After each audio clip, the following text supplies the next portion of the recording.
ഡൽഹി ജമാ മസ്ജിദിലും survey വേണമെന്ന് ഹിന്ദുസേന.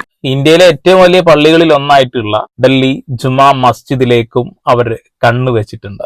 ഇനിയും ഒരുപാട് ലിസ്റ്റുകളുണ്ട്, വരാൻ കിടക്കുന്നേ ഉള്ളൂ. പരമാവധി ആളുകളോട് എനിക്ക് പറയാനുള്ളത്, പെട്ടെന്ന് പോയിട്ട് ആ പള്ളികളൊക്കെ ഒന്ന് വിസിറ്റ് ചെയ്യുക. കഴിയുമെങ്കിൽ 2 ഫോട്ടോയും എടുത്തു വെക്കുക. വരുന്ന തലമുറയ്ക്ക് പറഞ്ഞു കൊടുക്കാൻ കഴിയും ഇപ്പൊ ആ അമ്പലമായി നിൽക്കുന്നത് പണ്ട് നമ്മൾ നമസ്കരിച്ചിരുന്ന പള്ളിയായിരുന്നു എന്നുള്ളത്. AD 1656 എങ്ങാനുമാണ് ഷാജഹാൻ ഈ ഒരു പള്ളി പണി കഴിപ്പിക്കുന്നത്. ഈ പണി കഴിപ്പിക്കുന്ന സമയത്ത് ഇതിന്റെ പടികൾക്ക് ആവശ്യമായിട്ടുള്ള തൂണുകളൊക്കെ വേറെ ഒരു അമ്പലത്തിൽ നിന്നും അടർത്തി എടുത്തുകൊണ്ട് ഇവിടെ വെച്ചു എന്നുള്ളതാ. അത് കൂടാതെ ആ അമ്പലത്തിൽ നിന്ന് കൊടുക്കുന്ന വിഗ്രഹങ്ങളൊക്കെ ഈ പടികളിന്റെ അടിയിലൊക്കെ ആയിട്ട് അവിടെ ഇവിടെ ഒക്കെ ആയിട്ട് കിടക്കുന്നുണ്ട് എന്നുള്ളതാണ് വിഷ്ണു ഗുപ്ത എന്ന് പറയുന്ന എന്തോ ഒരു സേന ആള് പറയുന്നത്. നേരത്തെ തന്നെ സർവേ നടത്തി അതിന്റെ വാസ്തവം കണ്ടെത്തി ആ ശിലകൾ കണ്ടെത്തുകയാണെങ്കിൽ, വിഗ്രഹം കണ്ടെത്തുകയാണെങ്കിൽ പുനഃസ്ഥാപിക്കണം ക്ഷേത്രങ്ങളിൽ എന്ന ആവശ്യമാണ് ഹിന്ദുസേന ഉന്നയിച്ചിരിക്കുന്നത്.